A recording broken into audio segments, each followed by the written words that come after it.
Hello everyone, मैं हूँ रंजीता और आज के इस अपने वीडियो में हम पढ़ेंगे अपने हिंदी पाठ्यपुस्तक वसंत भाग 2 कक्षा 7वीं से पाठ 5वां मिठाई वाला। बच्चों, आज हम इस पाठ का तीसरा और अंतिम भाग पढ़ेंगे। इसके 2 भाग मैंने आप लोगों को पिछले 2 वीडियो में पढ़ाया है। मैंने आपको पढ़ाया था इसमें कि जो मिठाई वाला अभी फ़िलहाल में है वह सबसे पहले खिलौने वाला के रूप में आया था, खिलौने बेचने के लिए, जिसका मधुर नशीला आवाज़ सुनकर बच्चे तो बच्चे हैं, बड़े भी उसकी ओर आकर्षित हो जाते थे। फिर उसके बाद 6 महीने बाद वही मिठाई वाला जो है मुरली वाले के रूप में नगर में आकर और बहुत ही मीठे स्वर में गा गा कर मुरली बजाकर मुरलियाँ बेचने लगा। फिर उसके बाद 8 महीने के बाद जो है वही व्यक्ति मिठाई वाला बनकर मिठाई बेचने के लिए आया। तो रोहिणी जो अपने छत पे खड़ी थी, उसने आवाज़ सुना तो उसे आवाज़ जाना पहचाना लगा। वह तुरंत नीचे आई और अपनी दादी से बोली कि मैं तो बाहर नहीं जा सकती हूँ, आप उस मिठाई वाले को ठहराइए, उससे मिठाइयाँ खरीदनी हैं। तो दादी जो है बाहर के कमरे में आकर मिठाई वाले को आवाज़ देती है। तो मिठाई वाला वहाँ पर आकर बोलता है कि कितनी मिठाइयाँ दूँ, और वो अपनी मिठाइयों की तारीफ़ करता है कि रंग बिरंगी, कुछ खट्टी खट्टी, कुछ मीठी मीठी, जायकेदार और बड़ी देर तक मुंह में टिकती है, जल्दी घुलती नहीं है। यहाँ तक कि इसमें ये भी गुण है कि इससे खांसी भी दूर हो जाती है। तो बोलिए, चपटी गोल पहलदार गोलियाँ हैं, 1 पैसे की 16 देता हूँ, यानी कि 1 पैसे में मैं 16 देता हूँ। यहाँ तक हमने पढ़ा था बच्चों पिछली वीडियो में। आज हम इसके आगे पढ़ेंगे। तो चलिए देखिए। दादी बोली, 16 तो बहुत कम होती है, भला 25 तो देते।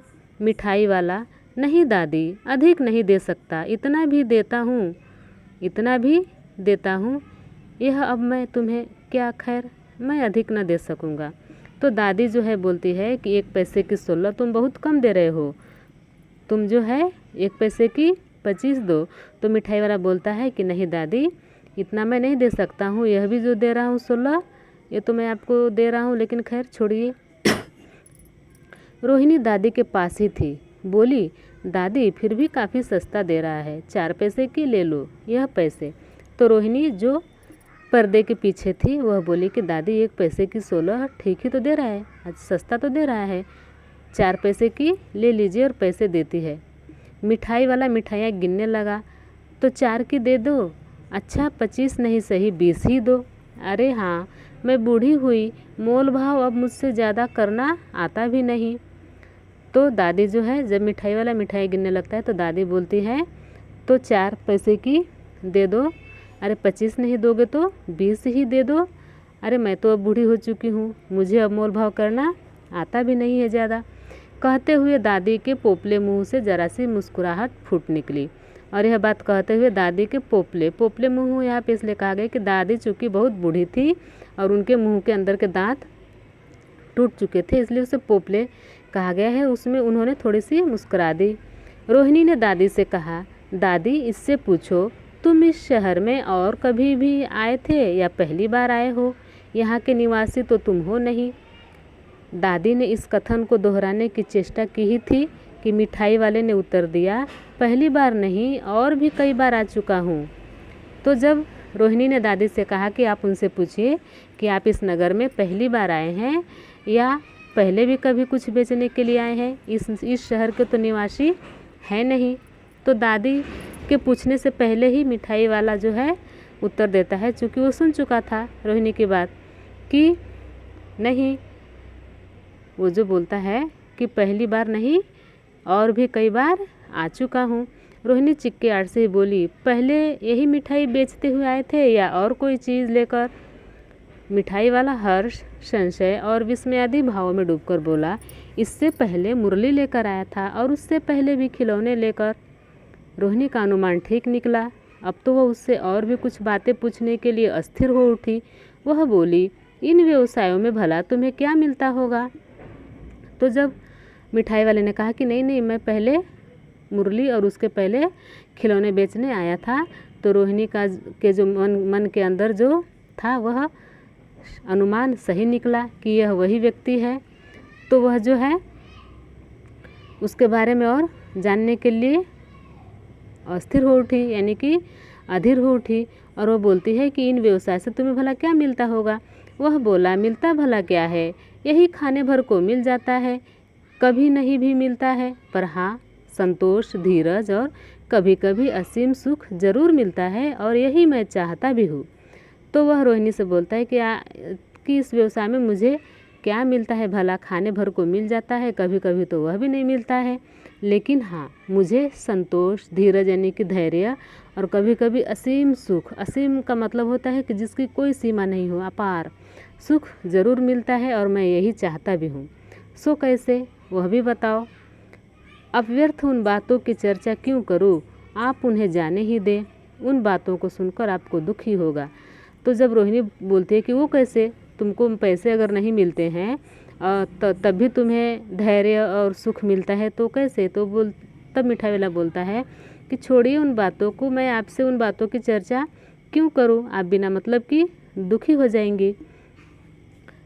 जब इतना बताया है तब और भी बता दो, मैं बहुत उत्सुक हूँ, तुम्हारा हर्जा न होगा, मिठाई मैं और भी ले लूँगी। तो रोहिणी बोलती है कि जब इतना बता दिए हैं तो और भी बता दीजिए, आपका कोई भी हर्जा नहीं होगा, मैं और भी मिठाई ले लूँगी, और मैं जो है आगे की बात जानने के लिए, आपके बारे में जानने के लिए बहुत उत्सुक हूँ। अतिशय गंभीरता के साथ मिठाई वाले ने कहा, मैं भी अपने नगर का एक प्रतिष्ठित आदमी था, मकान, व्यवसाय, गाड़ी घोड़े, नौकर चाकर सभी कुछ था, स्त्री थी, छोटे छोटे 2 बच्चे थे, मेरा वह सोने का संसार था, बाहर संपत्ति का वैभव था, भीतर सांसारिक सुख था, स्त्री सुंदरी थी, मेरी प्राण थी, बच्चे ऐसे सुंदर थे जैसे सोने के सजीव खिलौने, उनकी अटखेलियों के मारे घर में कोलाहल मचा रहता था। तो वहाँ पर जो है मिठाई वाला अब अपनी कहानी बताता है यहाँ पर कि मैं भी अपने नगर का, यानी कि मैं अपने शहर का, नगर का एक प्रतिष्ठित व्यक्ति था। प्रतिष्ठित का मतलब होता है इज्जतदार, सभ्य, मतलब मैं भी अपने नगर का एक सभ्य इज्जतदार व्यक्ति था। मेरे पास मकान था, व्यवसाय था यानी कि धंधा था, गाड़ी घोड़े, नौकर चाकर सब कुछ था, स्त्री थी यानी कि उसकी पत्नी, छोटे छोटे 2 बच्चे, और वह अपने संसार में बहुत खुश था। वह बताता है कि संपत्ति तो मेरे पास बहुत था, यानी कि धन दौलत तो बहुत था, मेरे घर में सांसारिक सुख भी था, यानी कि सांसारिक सुख जो पारिवारिक सुख होता है। मेरी पत्नी बहुत सुंदर थी, मेरी प्राण थी, और बच्चे ऐसे सुंदर थे कि जैसे कोई खिलौनों की तरह, और उनकी अटखेलियों के मारे, यानी कि बच्चे छोटे छोटे होते हैं, घर में कोलाहल करते हैं ना, हल्ला गुल्ला कोलाहल, तो उनकी अटखेलियों के मारे घर में कोलाहल जो मचा रहता था। समय की गति, विधाता की लीला अब कोई नहीं है दादी, प्राण निकाले नहीं निकले, इसलिए अपने उन बच्चों की खोज में निकला हूँ। वे सब अंत में होंगे तो यही कहीं, आखिर कहीं न जन्मे ही होंगे। उस तरह रहता घुल घुल कर मरता, इस तरह सुख संतोष के साथ मरूंगा। तो यहाँ पे वह मिठाई वाला बताता है कि पहले मेरे पास सब कुछ ऐसा था, लेकिन विधाता की लीला, विधाता हम लोग बोलते हैं जिसे किस्मत बोलते हैं, कि किस्मत की जो लीला है कि अब मेरे पास कोई नहीं है, यानी कि मेरा सारा परिवार अब मेरे पास कोई नहीं है। हो सकता है किसी, यहाँ पर तो कोई कारण नहीं उसने बताया, लेकिन किसी कारण से सभी लोग जो हैं, सभी लोगों की मृत्यु हो गई होगी। तो वह बोलता है कि दादी, प्राण निकाले नहीं निकले, यानी कि मैंने भी उनके मरने के बाद मैंने भी मरने की कोशिश की, लेकिन मैं नहीं मर पाया। अब इसलिए जो है उन बच्चों की खोज में निकला हूँ, यानी कि अपने बच्चों की खोज में निकला हूँ। आखिर वे बच्चे इन्हीं बच्चों में तो कहीं होंगे, कहीं ना कहीं तो उन लोगों ने जन्म लिया ही होगा। अगर उस तरह रहता, घर पे रहता, तो मैं घुट घुट कर मर जाता, और इस तरह से जो है मुझे बहुत ही सुख संतोष के मिलता है, और मैं सुख संतोष के साथ मरूंगा। मिठाई वाला बोलता है कि अगर मैं घर में रहूँगा तो घुल घुल कर मर जाऊंगा, और इस तरह से जो है सुख संतोष के साथ मरूंगा। इस तरह के जीवन में कभी कभी अपने उन बच्चों की एक झलक सी मिल जाती है। ऐसा जान पड़ता है जैसे वे इन्हीं में उछल उछल कर हंस खेल रहे हैं।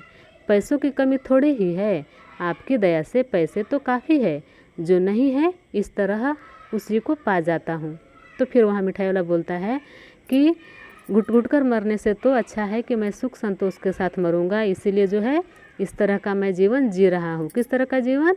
एक फेरी वाला बन के, वो भी बच्चों के लिए, बच्चों के ही सामान बेचने का वो कार्य कर रहा है। क्यों कर रहा है? क्योंकि उसका मानना है कि वह दादी को बताता है कि कभी कभी उन बच्चों की, यानी अपने बच्चों की झलक उसे इन बच्चों में मिल जाती है, यानी कि उन बच्चों को देख के लगता है कि मेरे ही बच्चे हैं। ऐसा जान पड़ता है कि वे इन्हीं में हैं, जिंदा हैं और हंस खेल रहे हैं, उछल उछल कूद कर रहे हैं।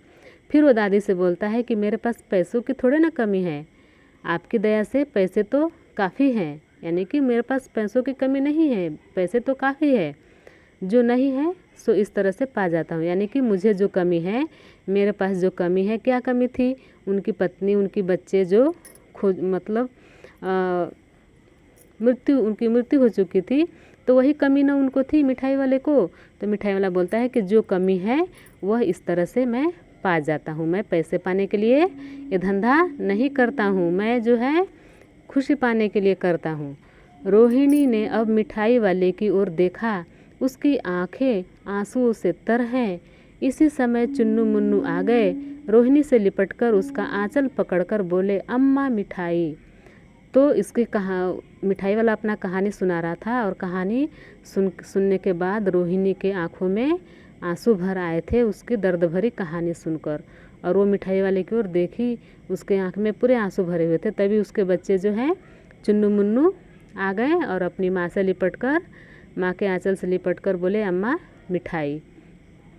मुझसे लो, यह कहकर तत्काल कागज़ की 2 पुड़ियाँ मिठाइयों से भरी मिठाई वाले ने चुन्नू मुन्नू को दे दी। तो वह बच्चे अपनी माँ से मिठाई मांग रहे थे लिपटकर। तो मिठाई वाला बोलता है कि अरे बच्चों, तुम मुझसे मिठाई ले लो, और तुरंत वह मिठाइयों की 2 पुड़ियाँ भरकर चुन्नू मुन्नू को दे दी।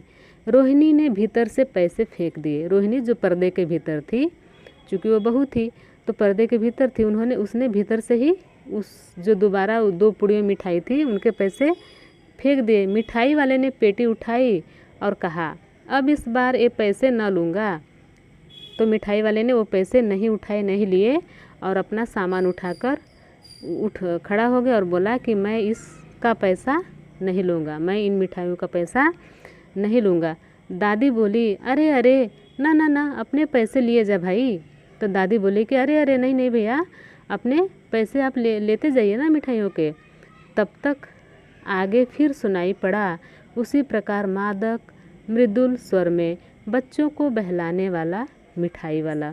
लेकिन दादी के कहने के बाद भी वह रुका नहीं और आगे बढ़ गया।